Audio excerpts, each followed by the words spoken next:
Sir, தினம் தினம் NDA கூட்டணியில் பல்வேறு கட்சிகள் கூட்டணி அமைத்து வருது. அந்த வகையில் நேத்துக்கு டிடிவி தினகரன், 2 வாரங்களுக்கு முன்பு பாமக அன்புமணி தரப்பு போன்ற பல்வேறு கட்சிகள் கூட்டணியில் இணைந்து கொண்டிருக்கிறது. முதல்ல அமமுக சேர்ந்தது அப்படின்றது பெர்செப்ஷன் லெவலில் ஒரு பெரிய வெற்றி அப்படின்னு நான் சொல்வேன். அதிமுகவுக்கு ஒன்று பிரிந்தவர்கள் கூடினார்கள் அப்படின்ற பெர்செப்ஷன். இன்னொன்று பாருங்க, அதிமுக பாஜக யாருமே வரமாட்டாங்க, எல்லாம் தாவேகா பக்கம் போகிறாங்க, இல்லை திமுக பக்கம் போகிறாங்க அப்படின்னு இருந்த நரேட்டிவ் உடஞ்சி போயிட்டு, சொல்லப்போனால் அதிமுக பாஜகவில் இருக்க ஒரு சிலர் ஒரு காலத்தில் தாவேகாவை வாங்க கூட சொல்லியிருந்தார், அவருக்கு ஆதரவாகலாம் பேசியிருந்தார் தொடர்ந்து. அதான்.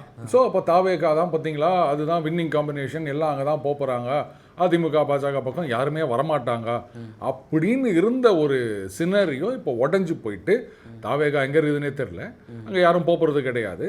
வேற அதிமுக பாஜக இந்த பக்கம் தான் ஏற்கனவே இருந்தவங்க, இல்லை பிரிஞ்சு போனவங்க, இங்கேருந்து போனவங்க அப்படின்னு இருந்தாலுமே அட்லீஸ்ட் தாவேகா ஒரு ஆப்ஷன் கிடையாது அப்படின்ற அளவில் அந்த பெர்செப்ஷனுக்கு இது ரொம்ப ஹெல்ப்ஃபுல்லாக இருக்கும்.